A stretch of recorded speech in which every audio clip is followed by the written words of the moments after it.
The visual novel community is known to be very passionate about their opinions, and that's putting it lightly. It's one of the most fractured communities I've ever been a part of. Fundamentally, it makes sense. Visual novels are an entire medium. You've got intricate mysteries, expertly crafted romance stories, let's call it unique erotic content, catgirls, fan games, and furries. Despite that, we all have common ground. We all love visual novels, even if for different reasons. But we certainly don't all agree. No, no, no. Today, I've called upon some of the best to share their spiciest visual novel hot takes. These brave souls appear before you today to share an opinion that may very well vilify themselves. Because even if we are all friends here who love visual novels, we each have our own heated, unpopular opinion. Today, we're bringing them hot off the press for your precious entertainment and our reputational detriment. Also, I didn't give these guys a time limit, so some takes are 10 seconds and some are 5 minutes. Enjoy! Hello everyone, this is Ange here to give my personal hot take for this video. This is one of my most common, apparently unpopular opinions because I think the Ace Attorney, Danganronpa, and Zeroescape series and other similar series are not visual novels.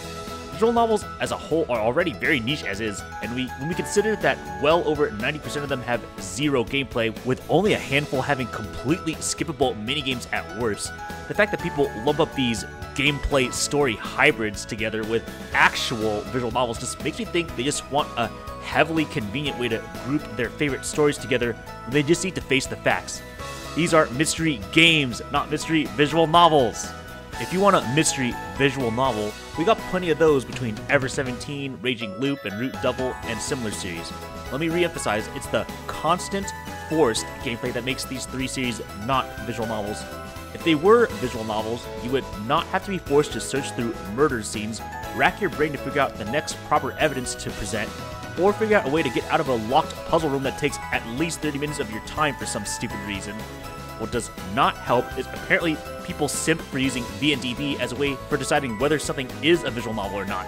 Newsflash, the people on VNTubers, aka the admins, are hypocrites as well.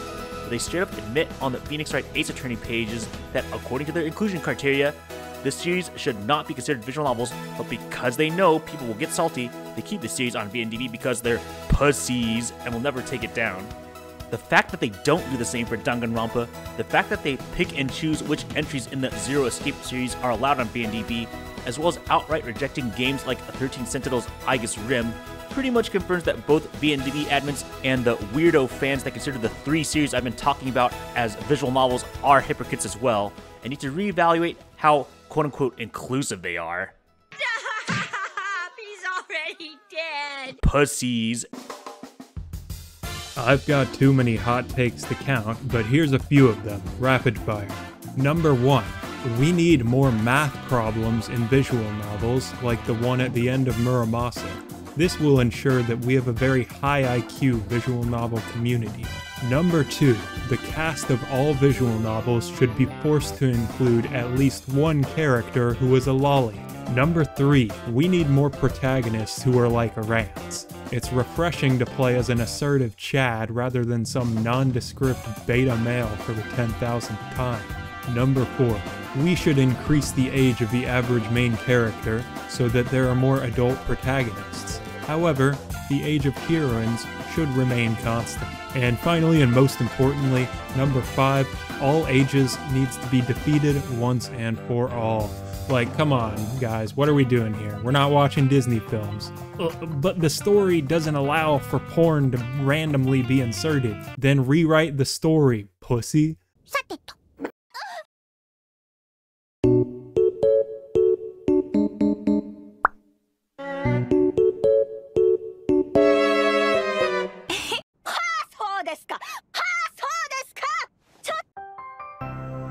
Childhood friend routes in visual novels suck, and I don't mean all of them. There are some out there that have been done well, although in my experience, basically all the ones that I have seen have not been done well. Now, I love the idea of the childhood friend character. I love the idea of the friends to lovers story where the, childhood friend, well, it's just a friend at first, and then over time they become lovers. But most visual novels don't do it well. Childhood friend characters can be very adorable characters with deep connections with the protagonist that stem from before the visual novel even officially begins. But let's face it, when it comes to romance routes, they tend to fall flat. First off, it's a little bit about predictability. You see, in many visual novels, the childhood friend character is the default option. They're there from the beginning. Hell, some visual novels even begin with the childhood friend character waking up the protagonist in the morning. They tend to know the protagonist inside and out, and their romantic feelings are presented as almost being inevitable. But where's the thrill in that? Visual novels and the romance routes within them are all about the journey, but the childhood friend already knows pretty much everything that they need to know about the protagonist before the story even begins for the reader. A lot of the time, the childhood friend is already in love with the protagonist when the visual novel begins, and you don't get to see the journey or the things that happen between her and the protagonist to make her fall in love in the first place. When it comes to the other routes, you get to see that. Most of the time, you actually get to see them meet for the first time, and then you get to see the journey of the relationship getting from meeting to eventually becoming, well, boyfriend, girlfriend, husband, wife, whatever it ends up being, but you get to see the journey is the important part. But when it comes to childhood friend routes, all the stuff that makes them close happens off camera before you even see anything. Next up, let's talk about character development, or with the lack thereof. In many childhood friend routes, the characters' relationship dynamics don't really change from where they were at the beginning of the visual novel. Romance is all about growth. It's about discovering new sides to one another. It's about overcoming obstacles together. But too often, childhood friend routes feel stagnant with little room for any sort of meaningful growth or character development. And speaking of obstacles, let's not forget about conflict. A good romance needs tension, obstacles, and conflicts for them to overcome to test the strength of their bonds and of the relationship. But in childhood friend routes, a lot of the conflicts tend to feel very forced and unrealistic, lacking any real meaningful depth. I mean, come on. We're talking about childhood friends here. There's gotta be more to them than just a few misunderstandings and jealous outbursts. It sometimes feels like everything that they've gone through from before the visual novel doesn't mean anything in the current state of the visual novel. What's the point? And the writers making them be a childhood friend character if they're not really going to use that to enhance the story or the romance. A lot of times what happens is when they get together, it's just, oh, I've always loved you. Yeah, yay, we're together. Woo! It's not really explored nearly as much as it should be. Finally, let's address the dreaded friend zone. One of the biggest pitfalls of childhood friend routes in visual novels is a tendency to reduce the love interest to nothing more than a supportive sidekick, especially before the route begins. And hey, I'm all for platonic relationships. They're great, right? But when it comes to romance routes, we want to see the two love interests as equals. Until you choose the childhood friend, a lot of visual novels treat the childhood friend as though you would not ever choose her. So there you have it, the reasons why childhood friend routes leave a lot to be desired. At least for me, they do. And hey, I'm not saying that they can't be done well. In fact, I want them to be done well. It's just that they're not done very well, at least most of the time. I can't obviously say every single one isn't done well. I haven't read every visual novel that's out there, but with a little bit of extra creativity and a willingness to break free from the tropes that are already established, childhood friend routes could offer some truly compelling romance experiences. Thank you. The majority of romance stories need to have more time between confession and the first date scene. Two high schoolers who have just gotten into their first serious relationship probably aren't fucking that same day.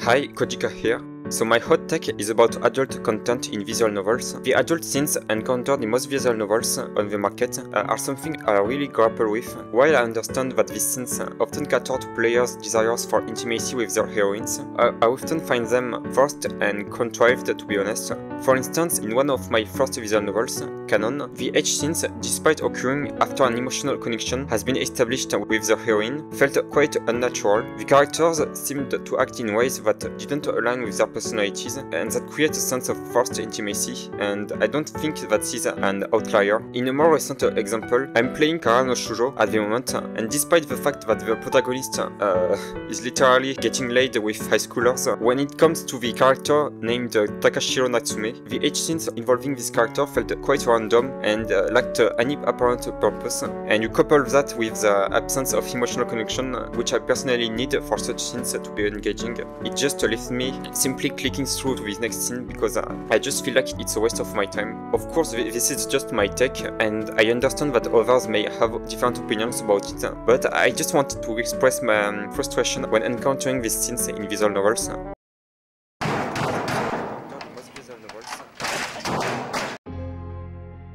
My visual novel hot take is that I should stop playing visual novels to try and fill the gaping hole in my heart that grows bigger every day.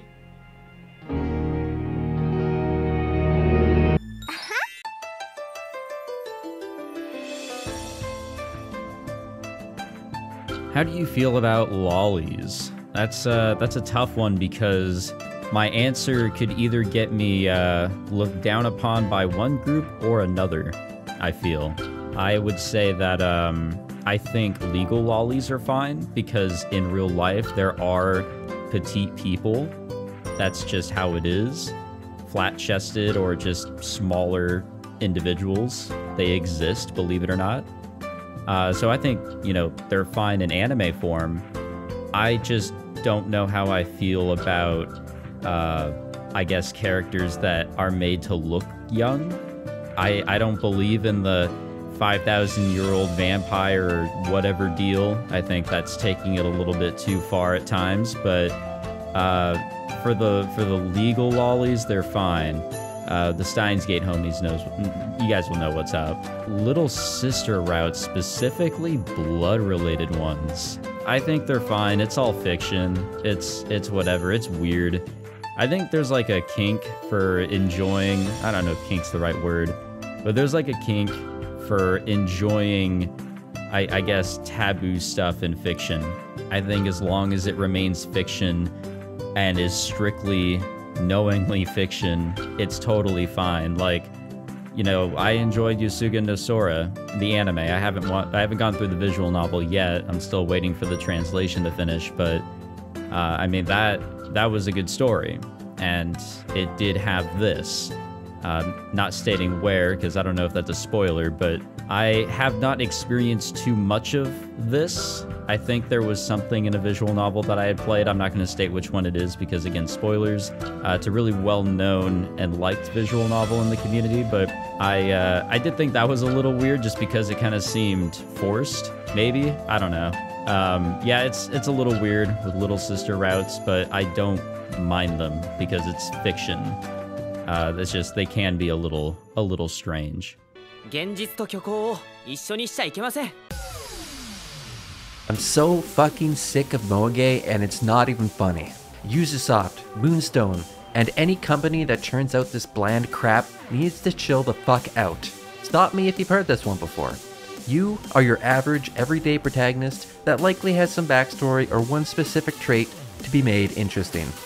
You wake up to knocking at your door. Who could it be but the next door neighbor childhood best friend, who you usually have late night talks with through your windows. She cooks you breakfast and is frustrated at your helplessness. It's a 50-50 chance whether she is ditzy and airheaded or mature and smart, though the chances go up to her being 100% an airhead if you have an emoto. You go to school together because you're both in your second year of high school. Don't worry though, the splash screen said everyone is over 18.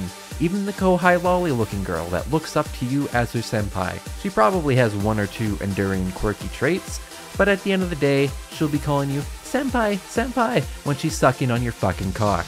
Now that you're at school, you get to meet the other girls that you acknowledge you've barely talked to before, but are now about to engage with constantly for some fucking reason. One of them is your class rep, who definitely doesn't like you or anything, Baka. However, one thing you'll be surprised to find she does like though, is something embarrassingly cute, like puppies, and raw dogging on the fucking balcony. Another girl you'll meet will have boundless energy and only talk about exercising and food. She might be quirky, and her entire arc will have something to do with the competition. And unfortunately, without the power of your highly nutritional seminal fluid, she'll probably still do well in the competition, but who the fuck knows? She disappeared after you went on the class rep's route. But God forbid you leave the classroom and meet a random third year, your very own senpai. This is highly likely in the student council room because Nanto, she's the student council president. Or she'll be up on the roof staring out in the distance in some introspective manner. If it's the former, the color of her hair determines her entire personality.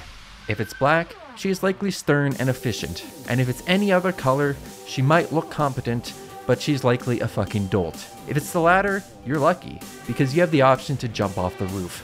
Aber Scheiße, ein Transferstudent. Sie spricht eine Fremdsprache, wahrscheinlich Deutsch. Ah, mein Fehler. Es handelt sich eine nicht existierende fremde Landessprache. Sie wird foreign words in ihrer Sätze-Mission. Quatsch, Blödsinn, nein!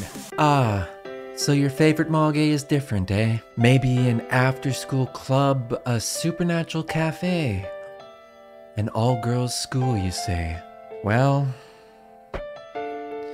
unless you have an Emoto or a heroine with fox ears, why don't you ride a glider with some 12-year-old French girls and fuck off? Now please excuse me, because I need to go finish my reading of Saku Saku. You just chill. Hot take of mine. I usually turn off the voice audio for all of the characters since I find them a bit distracting while reading. If the voice actors are being passionate about their role, then of course I would keep them on. But usually for the basic voice acting in visual novels, yeah, I tend to keep them off. Visual novels need to have voice acting. Otherwise, why would I read it? He'll spring there and he'll fire a big shot. There's a big right hand over the top. My first hot take is the childhood friend that comes back after years of being apart. Now, Maru is really the reason for it. She just comes back out of nowhere and, oh, I still love you. Let's go back together again. It just seems completely foolish. It really gets me more than anything else. And she tries to be funny with it, and she just keeps on persisting. It's so annoying. What gets me, the whole pink hair thing. Besides that, it's just her annoying me.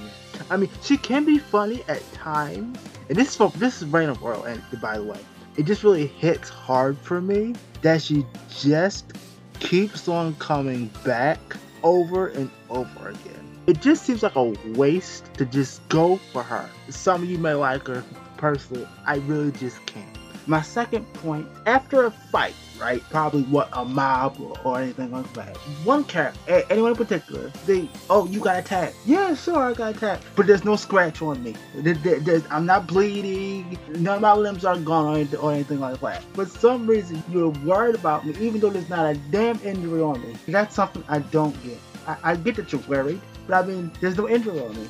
So I'm obviously fine, right? It just boggles me, it just ticks me off so much. Just pure dumbness, really. But for one reason, that's a trope. I just don't like it. What's worse, why add a model and a voice to a character when you're not gonna give them anything besides just a couple of lines? There's no scenes or anything like that to them. This person right here is Malta, and this is for Love for Hire. I'm not gonna spoil anything, but I'm just gonna say the way that her route was done, if you know what I'm talking about. It just makes the game complete crap. Between her route and Saki's route, to be honest, as much as I didn't like Saki's route, that's all you really needed was her route, just more fleshed out, really, and the twins and Saki's route. That would have been it. The rest of the game, to be honest, really just felt eh. Partially what I don't like is the side characters should be the freaking main route